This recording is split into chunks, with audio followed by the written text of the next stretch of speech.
আজ চিংড়ি মাছের একটা নতুন রেসিপি করব, মনমোহিনী চিংড়ি। তার জন্য গলদা চিংড়ি নিয়েছি, আমি এতগুলো গলদা চিংড়ি নিয়েছি। এর জন্য কি কি লাগবে দেখো। এখানে সর্ষে আছে আর পাকা লঙ্কা, কেউ কাঁচা লঙ্কাও নিতে পারো, আমি পাকা লঙ্কা নিয়েছি, কালারটা তাহলে ভালো আসবে। আর যেটা লাগবে সেটা হচ্ছে হালকা যে নারকেলের শাঁস, সেটা নারকেল না কিন্তু হালকা যে নারকেলের শাঁস, সে নারকেলের শাঁসটা লাগবে। এখানে লাগবে টক দই আর ডাবের জল, মানে এই যে শাঁস দেখছো এই একই ডাবের জল। এইবার প্রথমে আমি কি করব, লবণ হলুদ আর টক দই দিয়ে মাছটা আমি ম্যারিনেট করে কিছুক্ষণ রেখে দেবো। আর সর্ষে আর লঙ্কাটা বাটবো, এটাও বাটতে হবে। চলো তাহলে সব রেডি করে আবার ফিরে আসছি। এই যে ডাবের জলটা তোমাদের দেখালাম, এই ডাবের জলের মধ্যে সর্ষে লঙ্কা পেস্ট,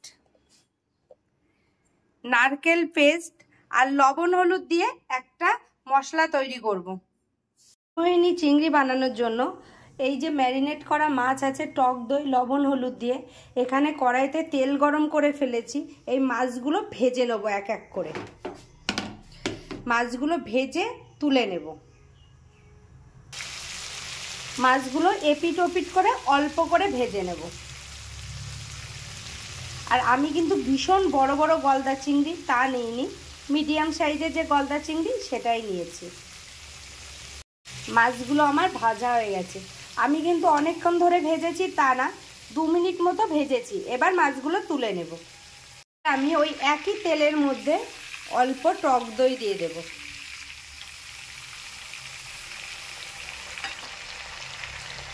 আর কালারের জন্য কাশ্মীরি লঙ্কার গুঁড়ো দেব। অনবরত নাড়তে থাকবো। টক দই আর লঙ্কার গুঁড়ো দিয়ে আমার কষানো হয়ে গেছে, দেখো তেল ছেড়ে দিয়েছে। এবার আমি এর মধ্যে দেব ভেজে রাখা চিংড়ি মাছ।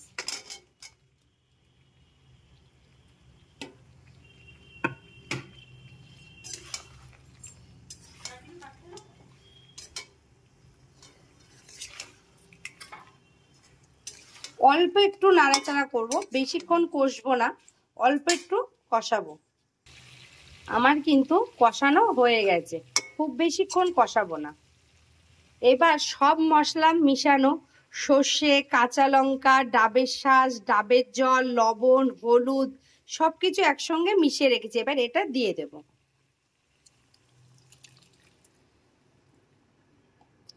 আমি কিন্তু এখানে আর কোনো জল ব্যবহার করব না, এটাতেই সেদ্ধ হবে। হতে থাক তাহলে। আমার কিন্তু মনমোহিনী চিংড়ি রেডি, কি সুন্দর দেখতে লাগছে দেখো। তোমরা তো ডাব চিংড়ি খেয়েছো বা চিংড়ির মালাইকারি খেয়েছো, কিন্তু মনমোহিনী চিংড়ি খেয়েছো কি আমি জানি না। তবে যদি না খেয়ে থাকো একবার করে খেয়ে দেখো, তখন ডাব চিংড়ি বা চিংড়ির মালাইকারি আর খেতে ইচ্ছা করবে না, এত সুন্দর খেতে লাগে। একবার ট্রাই করে দেখো আমার রেসিপিটা ফলো করে।